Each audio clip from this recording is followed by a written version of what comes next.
I want to talk about a troubling trend I'm seeing that's becoming more normalized, even as it wears away at our social fabric: the increasing inability for people to admit when they're wrong. This feature works in direct opposition to one of the core higher order leadership capabilities of human centered leaders: modeling intellectual humility.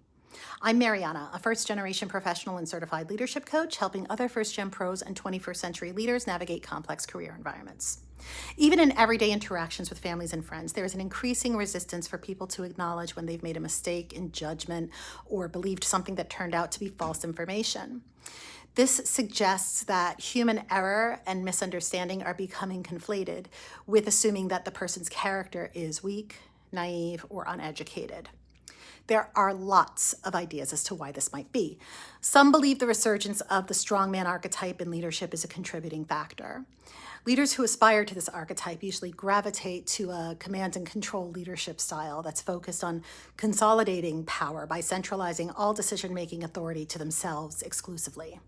Others think that social media and online interactions have amplified a fear of embarrassment. No one wants to be publicly flamed by thousands of strangers on the internet, so people act offensively and double down on their position in an effort to avoid the discomfort of shame. Now, of course, no one enjoys admitting when they were wrong. And especially for leaders, it can be particularly hard to accept that you don't already know all of the right answers. But as the director of research at Truist Leadership Institute, Patrick Gallagher, said, a leader is still a human being, and science hasn't yet found any type of human who doesn't make some reliable mistakes. Intellectual humility is having the maturity to understand that everyone's beliefs, including our own, are fallible because human thought patterns are prone to being imperfect to some degree. It also requires accepting that other people's opinions and perspectives might have some validity. But intellectually humble people don't stop there. They do the work to seek out opinions that conflict with their own, and then they truly consider them. In fact, research shows that leaders who demonstrate intellectual humility tend to also be better at decision making, potentially because they've developed better aptitude in differentiating between strong logic and defective logic. One of the most common cognitive distortions is assuming that confidence and competence are synonymous. A complementing assumption is that knowledge and expertise in one area confers knowledge and expertise in all areas.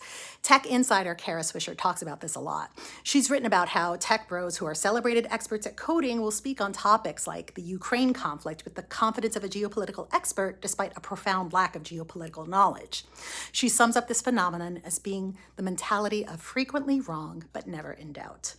The concept overdone strength supports her observations. The behavior she describes doesn't reflect intelligence or confidence. Instead, it broadcasts arrogance, which is confidence overdone.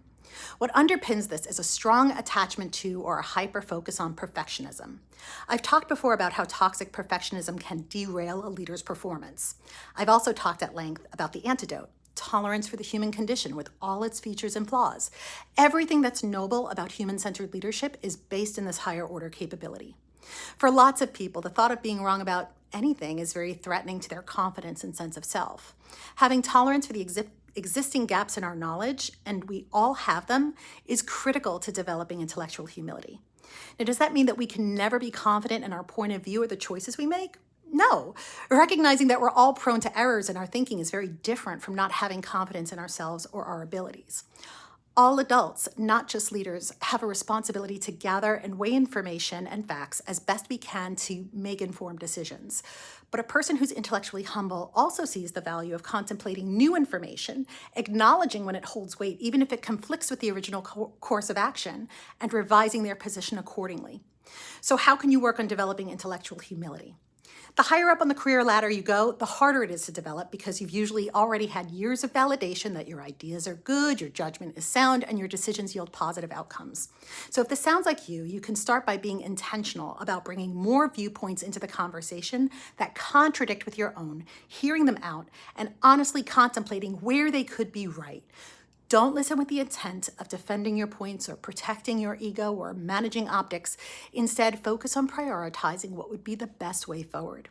Now, if you're still at the beginning of your leadership journey, it can feel scary to model intellectual humility at a stage where conventional wisdom says you should be showing up as assertive and self-assured. But if you want to play the long game, working on being more intellectually humble actually helps to sharpen your leadership insight and create stronger relationships with colleagues who might end up advocating for your career growth in the future. I hope I've given you some interesting food for thought. If you found this useful, please comment, like, and subscribe, and let me know what other human-centered leadership content you'd like to see more of.